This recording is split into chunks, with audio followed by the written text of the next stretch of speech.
Oke, untuk konten yang sekarang itu adalah konten yang berbeda dari konten yang sebelumnya. Kalau sebelumnya adalah home based content yang memang dibuat di rumah aja, konten yang sekarang ini adalah konten yang paling mahal, yakni konten yang dibuat di Cina.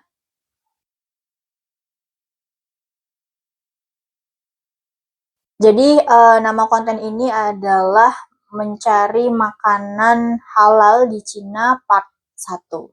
Jadi gimana sih cara memilih makanan atau produk halal di Cina itu? Nah, untuk tempatnya sendiri di Nanchang, China, kemudian objek auditnya itu konten ini memberikan insight soal pengalaman mahasiswa Muslim Indonesia yang memang tinggal di China. Khususnya gimana sih mereka itu bisa survive nyari makanan halal dan fokus cerita itu.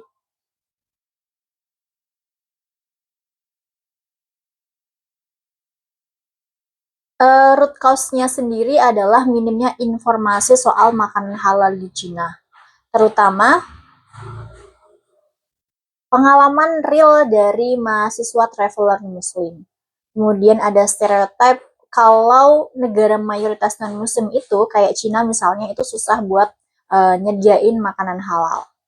Nah, kriterianya sendiri itu konten harus fokus pada situasi real di Cina, kayak peran komunitas muslim atau fasilitator halal di kampusnya juga harus dipastikan, dan keakuratan info cerita mahasiswa ini harus benar-benar real ya, sesuai dengan fakta biar audiens itu nggak salah paham.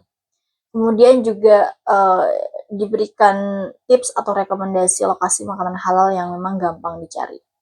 Dampaknya ada positif dan juga negatif.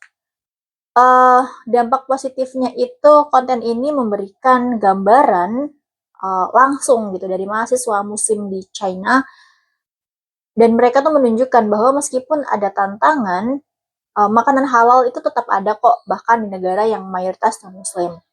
uh, yang lain lagi bisa bantu ngenalin audiens pada keragaman kuliner di Cina.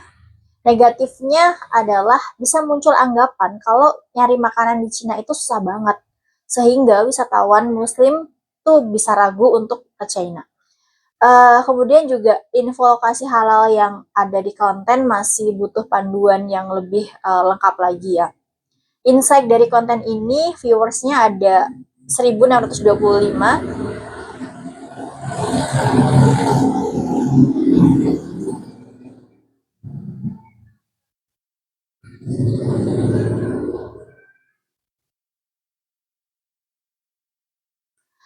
Insight dari konten ini, viewersnya ada 1600-an, terus like-nya ada 123, komentarnya ada 14, share-nya ada 1, dan save-nya ada 4.